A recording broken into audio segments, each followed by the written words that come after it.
What if the greatest act of betrayal in history was never really about money?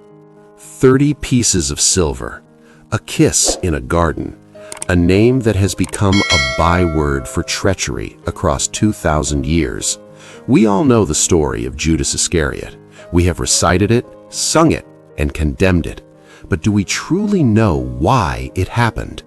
Not just the surface answer, not just the greed, the politics, the disappointment, but the real reason, the divine reason, hidden in plain sight since the foundations of the world were laid. For centuries, the church has handed down a simple verdict. Judas was greedy.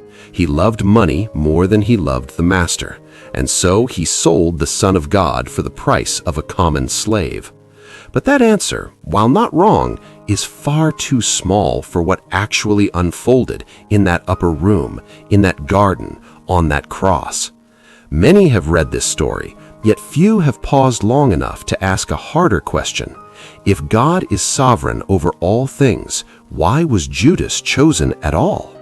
We know the event, but do we truly know the reason? Jesus himself left us the answer. In the Gospel of John, chapter 13, verse 18, he declares, "I speak not of you all. I know whom I have chosen, but that the scripture may be fulfilled. He that eateth bread with me hath lifted up his heel against me." There it is. Not chance, not coincidence. Scripture must needs have been fulfilled. The real reason Judas betrayed Jesus was not primarily about greed, it was about prophecy. It was about the immovable will of God completing what he had spoken hundreds of years before the night of the arrest ever came. In Psalm 41, verse 9, David had written, "Yea, mine own familiar friend, in whom I trusted, which did eat of my bread, hath lifted up his heel against me."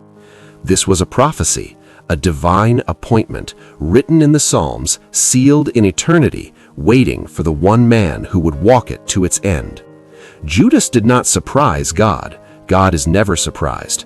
Judas was the vessel through whom a necessary wound would be opened, the wound that would lead to the cross, and the cross that would lead to redemption for all of mankind.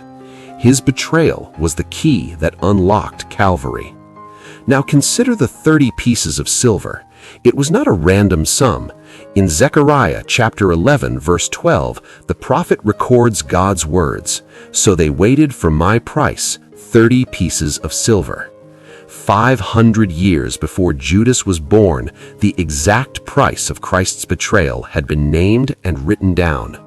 And that silver?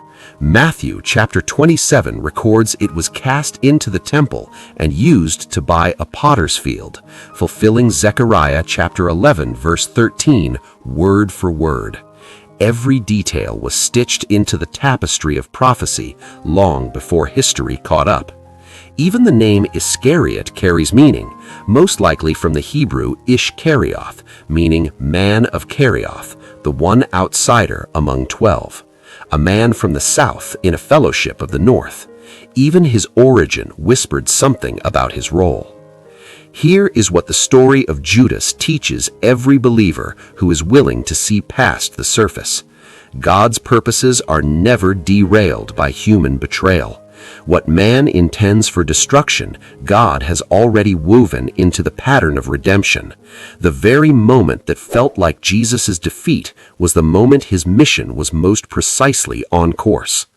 Perhaps you have known your own Judas, a friend who turned away, a door that closed without warning, a season of betrayal that left you wondering if God had forgotten you.